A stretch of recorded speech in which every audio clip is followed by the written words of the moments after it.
नमस्कार दोस्तों, आप सभी का हमारे चैनल स्ट्रगल लाइफ स्टोरी पे स्वागत है। आइए, यह कहानी मिडिल क्लास फैमिली की बाप बेटी की है। हम जैसी फैमिली की कहानी है। एक नेहा नाम की लड़की थी। वह पढ़ने में बहुत अच्छी थी और वो अपने घर में भी सबसे काफ़ी अच्छे से मिलजुल के रहती थी। घर में भी उसका काफ़ी प्यार दुलार होता रहता था। क्लास में भी काफ़ी अच्छी थी। सारे टीचर दोस्तों में उसका एक अच्छा स्थान भी था। और नेहा यह देखती थी कि उसके कुछ दोस्त अच्छी गाड़ी, अच्छे कपड़े भी पहनते थे, खाने पीने में पैसे भी काफ़ी खर्च करते थे। लेकिन नेहा के पास ऐसे नहीं हो पाता था। वह भी चाहती थी और बच्चों की तरह गाड़ी से आए। और नेहा एक दिन अपने घर आई और अपनी मम्मी से गाड़ी के लिए जिद करने लगी और कही, इस बार मैं तो गाड़ी लेकर ही रहूँगी। उसकी मम्मी बोली, बेटा गाड़ी कहाँ से दिया जाएगा, तुम्हारी पढ़ाई में भी तो पैसे खर्च होते हैं। तो नहीं, मुझे गाड़ी चाहिए। उतने में ही उसके पापा आते हैं और नेहा पापा से भी जिद करने लगती है। तो पापा काफ़ी गुस्से में रहते हैं। कहते हैं, तुम्हें मैं गाड़ी कहाँ से दूँ, कितने मेहनत से तो मैं घर चलाता हूँ और तुम्हारी पढ़ाई लिखाई में भी तो काफ़ी पैसे खर्च होते हैं।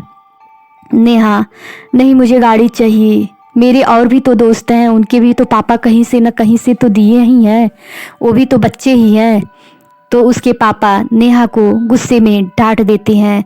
तो नेहा बोलती है, मुझे पता चल गया, मैं आपकी बेटी हूँ, इसलिए आप मुझे स्कूटी नहीं देना चाहते हैं। काश आपका एक बेटा भी होता। इतने में यह बात नेहा कह के गुस्से में स्कूल चली जाती है। और जब वह स्कूल से वापस आती है तो उसकी मम्मी उसे खाने के लिए बुलाती हैं। तो नेहा कहती है, मम्मी तुम यहाँ से चली जाओ और मुझे तुमसे कोई भी बात नहीं करनी है, मुझे अकेले छोड़ दो। उस दिन रात में नेहा खाना भी नहीं खाती है। तब नेहा की मम्मी नेहा के पापा से कहती हैं, पता नहीं क्यों नेहा अब कुछ बदली सी लग रही है और काफ़ी परेशान भी है। ऐसा ना हो गुस्से में आकर वह कोई गलत कदम उठा ले। तो उसके पापा कहते हैं, नहीं हम नेहा से बात करते हैं।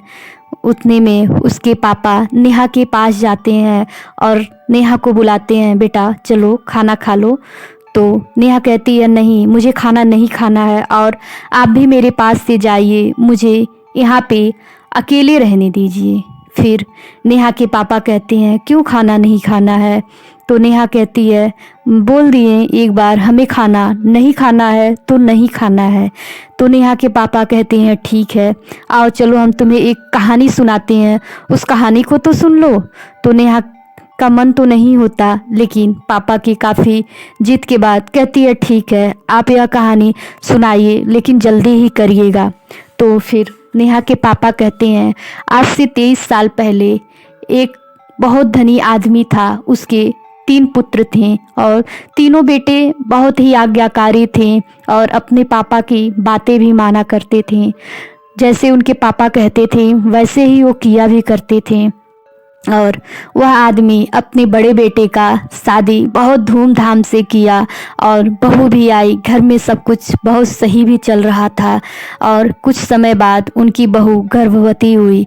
लेकिन उस आदमी को यह बात जब पता चली तो उस आदमी को बेटी नहीं चाहिए थी, उस आदमी को बेटा चाहिए था। फिर वह अपनी बहू का चेक कराता है कि बेटा है कि बेटी। अगर बेटा होगा तो उसे पैदा किया जाएगा, अगर बेटी होगी तो उसे मार दिया जाएगा। फिर उसकी बहू को डॉक्टर चेक करते हैं और पता चलता है कि गर्भ में बेटी है। उसके बाद वह आदमी अपने बेटे से कहता है, इस बेटी को मार दिया जाए।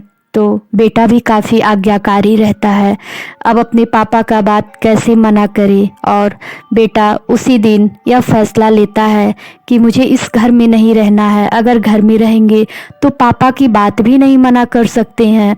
फिर वह उसी रात अपनी पत्नी को लेकर उस घर को छोड़ के निकल जाता है और उसे अपनी बेटी को जन्म देना रहता है।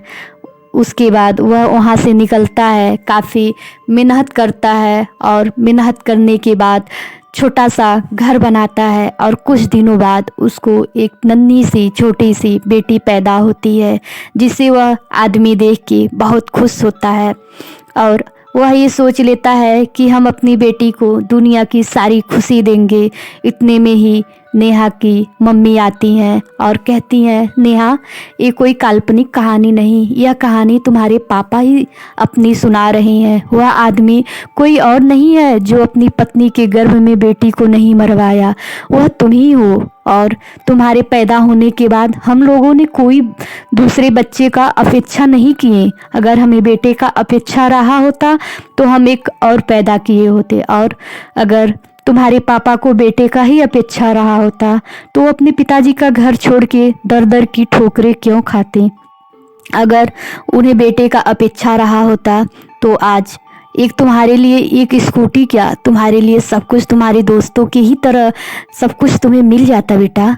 इतने में नेहा को सारी बातें समझ में आती है और अपने पापा से कहती है, पापा मुझे माफ़ कर दीजिए, मुझसे बहुत बड़ी गलती हो गई आप लोगों को समझने में। इसलिए उसके पापा कहते हैं, नहीं बेटा आपसे कोई भी गलती नहीं हुई है, लेकिन हर माँ बाप चाहते हैं कि हमारे पास इतना ज़रूर हो जिससे हम अपने बच्चे को अच्छी से अच्छी सुविधा दे सकें, लेकिन माँ बाप भी कहीं ना कहीं मजबूर होते हैं। और यह कहानी हमारी सुनाने की कोई आप लोगों को दुख देने का मतलब नहीं था। देखिए दोस्तों, सबकी स्थिति ऊपर नीचे चलती रहती है और यह कहानी सुनाने में हमसे कहीं भी कोई गलती हुई होगी उसे नज़रअंदाज करके क्षमा कीजिएगा। कहानी सुनने के लिए आप लोगों का तहे दिल से शुक्रिया।